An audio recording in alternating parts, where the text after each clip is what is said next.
Hello, నేను విశేషరావు. తులం బంగారం కొనేటువంటి పరిస్థితే లేదు ఇవాళ. ఎందుకంటే దాని రేటు ₹1,00,000 దాకా వెళ్ళిపోయింది.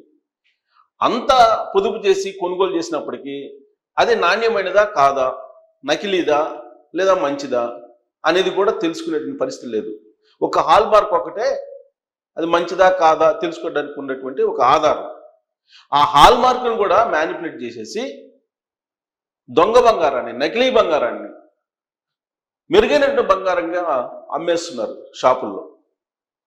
ఆ దందా ఇప్పుడు వరంగల్ వేదికగా బయటపడింది. కానీ రాష్ట్ర వ్యాప్తంగా, దేశవ్యాప్తంగా కూడా ఇలాంటి టీమ్స్ ఉన్నాయి. నకిలీ బంగారాన్ని అంటగడుతూ ఉన్నారు. పైన గోల్డ్ పూత పూసి లోపల తగరం పెట్టేసి మొత్తం బంగారంలాగా అమ్మేస్తున్నారు. దాన్ని కొనుగోలు చేసినటువంటి వాళ్ళు బంగారాన్ని బ్యాంకులో పెడితే బ్యాంకుల వాళ్ళు కూడా నమ్ముతున్నారు, నమ్మి లోన్లు ఇస్తున్నారు. ఈ మధ్యకాలంలో కొన్ని బ్యాంకులకు అనుమానం వచ్చి దాన్ని చెక్ చేస్తే అసలు బంగారం బయటపడింది. దీంతో బంగారం ఇటీవల కాలంలో కొనుగోలు చేసినటువంటి వాళ్ళందరూ అసలు ఇది మేలిమి బంగారమా, నకిలీ బంగారమా అనే తెలుసుకోవడానికి ఇప్పుడు సమాయత్తం అవుతున్నారు. తెలుసుకోవడం కూడా అంత ఈజీ కాదు. కారణం ఏంటంటే హాల్ మార్క్ ఉంటుంది, హాల్ మార్క్లో నెంబర్ ఉంటుంది. ఆ నెంబర్ని మనం ఆన్లైన్లో కొడితే గూగుల్లో ఆ నెంబర్ తాలూకు ఆభరణం చిహ్నం వస్తుంది, ఇవన్నీ వస్తాయి. కానీ హాల్ మార్కే అమ్ముడుపోతే ఇక అది నాణ్యమైనదా నకిలీదని చెప్పేవాళ్ళు ఎవరు? ఇప్పుడు వరాలు ఇచ్చేటువంటి దేవుడే, ఆ దేవుడిలోనే లోపం ఉంటే ఇక వరాలు ఇచ్చేది ఎవరు? అలాగే బంగారానికి హాల్ మార్క్ ఉంటే అది మెరుగైన బంగారం, మంచి బంగారం అని చెప్పి అనుకుంటూ ఉంటారు. అలాంటిది హాల్ మార్క్ ఇచ్చేటువంటి వాళ్ళే అమ్ముడుపోయారు నకిలీ దందా ముఠాకి. సో దీంతో దేశవ్యాప్తంగా నకిలీ బంగారం స్ప్రెడ్ అయింది. నకిలీ నోట్ల మాదిరిగా నకిలీ బంగారం కూడా స్ప్రెడ్ అయింది. చాలా షాపుల్లో ఈ నకిలీ బంగారం ఉందని చెప్పి తెలుస్తోంది. పేరు మోసినటువంటి జ్యువెలరీ షాపుల్లో నకిలీ బంగారాన్ని అమ్ముతున్నారు, నకిలీ బంగారంతో చేసినటువంటి వస్తువులను అమ్ముతున్నారు, ఆభరణాలను అమ్ముతున్నారు అనేది ఇప్పుడు తాజాగా బయటకు వచ్చింది. దానికి సంబంధించిన న్యూస్ కూడా అన్ని పేపర్లో, అన్ని ఛానల్స్లో, అన్ని మీడియా విభాగాల్లో కూడా వచ్చింది. బట్ జరగరానిటువంటి నష్టం జరిగిపోయింది. ఇదంతా ఎందుకు జరుగుతుందంటే సామాన్యులు బంగారం కొనుగోలు పరిస్థితిలో ఉన్నారు. కష్టపడి రూపాయికి రూపాయి సంపాదించుకొని బంగారం కొనుగోలు చేసినప్పటికీ కూడా ఆ బంగారం నకిలీది కావడం, అసలు సామాన్యులు బంగారం కొనడానికి కూడా అటువైపు చూడలేని పరిస్థితి, బంగారం రేటు విపరీతంగా పెరిగిపోవటం, దాంతో నకిలీ దందాలు మొదలైపోయాయి. దీని మీద నిఘా పెట్టాల్సినటువంటి ప్రభుత్వ సంస్థలు అటువైపు చూడటం లేదు. వాళ్ళకి డబ్బులు ఇచ్చి మేనేజ్ చేస్తున్నారు జ్యువెలరీ షాపుల వాళ్ళు. హాల్ మార్క్ వాళ్ళని మేనేజ్ చేశారు. జ్యువెలరీ షాపుల వాళ్ళని మేనేజ్ చేయడం అనేది పెద్ద కష్టమేం కాదు. మరి ఇప్పుడు నమ్మదగ్గ షాపుల్లో కొనుగోలు చేయాలి ఒకవేళ డబ్బులు ఉన్నప్పటికీ కూడా. సామాన్యుల దగ్గర, పేదల దగ్గర పెద్దగా డబ్బులు లేవు, కానీ కొనుగోలు చేస్తుంది ఇప్పుడు బంగారం బ్లాక్ మనీ హోల్డర్స్. ఎవరైతే ఎక్కువగా బ్లాక్ మనీని పోగు చేసుకున్నారో వాళ్లే ఎక్కువగా బంగారం కొనుగోలు చేస్తున్నారు. చిన్న ఉద్యోగుల్ని ఏసీబీ వాళ్ళు రైడ్ చేసినా కానీ కిటికీల నుంచి డబ్బులు వేస్తున్నారు. అంటే ప్రభుత్వ ఉద్యోగుల దగ్గర ఎంత డబ్బు ఉందో మనం చూస్తున్నాం. నిన్నగాక మొన్న వచ్చినటువంటి న్యూస్, ఒక సామాన్య ఉద్యోగిని ఏసీబీ రైడ్ చేస్తే ఆ ఉద్యోగి దాచుకున్నటువంటి డబ్బు కట్ల ₹500 నోట్లని కిటికీలో నుంచి బయటకు వేస్తున్నారు ఏసీబీ వాళ్ళకు దొరకకుండా. అంటే ఎంత కరప్షన్ సొమ్ము ప్రభుత్వ ఉద్యోగుల దగ్గర ఉందో మనం అర్థం చేసుకోవచ్చు. ఈ ప్రభుత్వ ఉద్యోగులే చాలామంది కరప్షన్కి పాల్పడి అవినీతి సొమ్ము పోగేసుకొని కేజీల కొద్ది బంగారాన్ని కొనుగోలు చేసి ఇళ్లలో దాస్తూ ఉన్నారు. అలాగే పొలిటీషియన్స్, కరప్షన్ ఎక్కువగా ఉండే విభాగం అది. పొలిటీషియన్స్, రాజకీయాల్లో అవినీతి హద్దులు దాటి వెళ్ళిపోయింది. కేజీల కొద్ది బంగారం కొనుగోలు చేసి విదేశాల్లో దాచుకుంటున్నారు. దేశంలో దాస్తే ఒకవేళ బయటపడుతుందేమో అని హవాలా బిజినెస్ చేస్తూ ఉన్నారు. గోల్డ్ రూపంలో లిక్కర్ డబ్బును దాచిపెడుతూ ఉన్నారు, అక్రమ సంపాదన దాచిపెడుతూ ఉన్నారు. గతంలో ఎప్పుడూ లేని విధంగా ఇప్పుడు అక్రమ సంపాదనను బంగారం రూపంలోకి మార్చి దాచుకుంటున్నారు. అందుకే సామాన్యులు, పేదలు కొనుగోలు చేయనటువంటి స్థితిలో బంగారం రేటు పెరిగిపోయింది. ఇలాంటి పరిస్థితుల్లో నకిలీ దందా, నకిలీ ముఠాలు కూడా ఎంటర్ అయ్యాయి. ఆ నకిలీ ముఠాలని వరంగల్లో పట్టుకున్నారు. ఇంకా చాలా చోట్ల ఈ నకిలీ ముఠాలు ఉన్నాయని చెప్పి తెలుస్తుంది. దానికి సంబంధించినటువంటి న్యూస్ని ఆల్రెడీ అన్ని పేపర్లు వచ్చింది, నేను చదివి వినిపిస్తాను.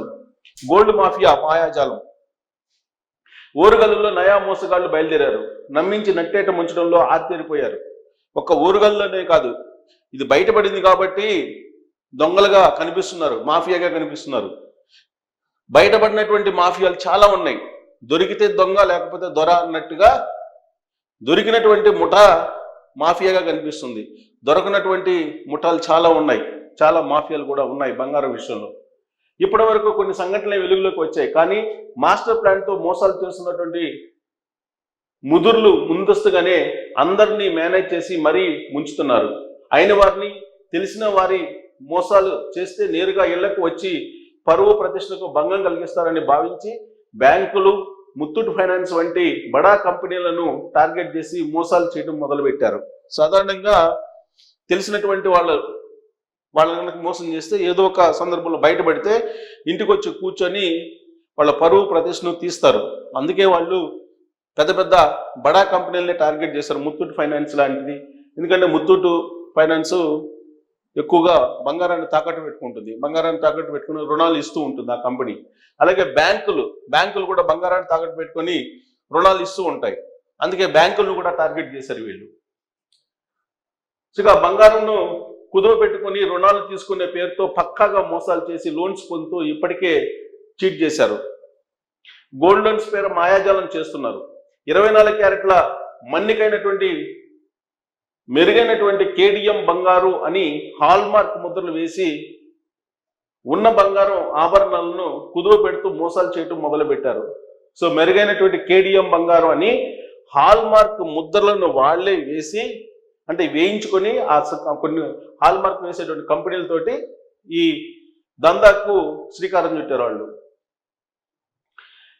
మోసాలకు మొదలుపెట్టారు. నకిలీ బంగారం వస్తువులని ఏమాత్రం గుర్తుపట్టిన రీతిలో ఆర్నమెంట్స్ పైన మందపాటి బంగారపు పూతను పోసి లోపల సీసంతో నింపిన వస్తువులను తాకట్టు పెట్టి రుణాలు పొందుతున్నారు. సో మందపాటి బంగారం రేకుని పూతగా పోసి లోపల సీసాన్ని పెడుతున్నారు. సీసాన్ని పెట్టి పైన మందపాటి బంగారపు రేకుని వేసేస్తున్నారు. దీంతో అది బంగారం ఆభరణాలు లేదా బంగారం వస్తువులు, బంగారం అని చెప్పి అనుకుంటారు. దాదాపుగా ఎవరు అనుమానించలేదు. దాదాపు గత కొంతకాలంగా ఇదే దందాను కొనసాగిస్తున్నారు ఈ ముఠా. ఈ రకమైనటువంటి బంగారం వస్తువులను తయారు చేసే స్వర్ణకారులతో పాటు మేలిమి బంగారం అని నిర్ధారించే హాల్మార్క్ సంస్థలతో మెలాఖత్తై పకడ్బందీ పథకంతో మోసాలకు తెగబడుతున్నారు. సో బంగారం తయారు చేసే ఆభరణాలను తయారు చేసేటువంటి స్వర్ణకారులని, అలాగే హాల్మార్క్ గుర్తు వేసేటువంటి సంస్థలతోటి ఈ ముఠా మిలాఖత్ అయింది, కలిసింది. స్వర్ణకారులు, హాల్మార్క్ ముద్ర వేసేటువంటి సంస్థల యాజమాన్యాలు, ఈ నకిలీ బంగారపు ముఠా మొత్తం ఒకటయ్యి అందరినీ ముంచడం మొదలుపెట్టారు. పకడ్బందీ మోసాలతో తెగబడుతున్నారు. ఇప్పటికీ ఈ రకమైనటువంటి మోసాలతో సుబేదారి, మాట్వాడ పోలీస్ స్టేషన్ పరిధిలో ఫిర్యాదులు వచ్చాయి. సుబేదారి పోలీస్ స్టేషన్ పరిధిలో central bank of India, Muthoot mini finance సంస్థలు ఈ తరహా మోసాలు చేశారు. Central bank of India manager ముత్యాల మురళి ఫిర్యాదుతో మోసగాళ్ల మాయాజాలం వెలుగులోకి వచ్చింది. సతీష్ రెడ్డి, ప్రవీణ్లు కలిసి నకిలీ బంగారాన్ని నిజమైనటువంటి బంగారంగా నమ్మిస్తూ మోసాలు చేయడం ప్రారంభించారు. ఇప్పటి వరకు 1-2 కేసులు వెలుగులోకి వచ్చాయి. కానీ ఈ తరహా బంగారపు ఆభరణాలు తయారు చేసే వారిని గుర్తించలేదు. పైగా నకిలీ బంగారం ఆభరణాలను స్వచ్ఛమైన మెరుగైనటువంటి బంగారు ఆభరణాలకు హాల్మార్క్ వేస్తున్న ముఠా గుట్టును విప్పలేదు. ఎంతమంది జతకట్టి ఎన్నెన్ని మోసాలకు తెగబడ్డారో అనే అంశం పూర్తిగా ఇంకా బయటపడలేదు. హాల్మార్క్ ముద్ర వేసే వారికి చీటింగ్ గ్యాంగ్కు ఉన్న సంబంధం ఏమిటి, నకిలీ బంగారు వస్తువులు తయారు చేసే వారికి కేటుగాళ్ల మధ్య ఎటువంటి చీకటి ఒప్పందం ఉంది, ఎన్ని వస్తువులను తయారు చేసి హాల్మార్క్ ముద్రలతో ఎన్ని బ్యాంకుల్లో రుణాలు పొందారు, మరెన్ని బంగారం కుదువ సంస్థలకు టోకరా వేశారనే శేష ప్రశ్నలకు ఇప్పటికీ స్పష్టత రాలేదు. సో ఇది రిపోర్టు. సో ఇప్పటికైతే గోల్డ్ ముఠాను పట్టుకున్నారు, మాఫియాని.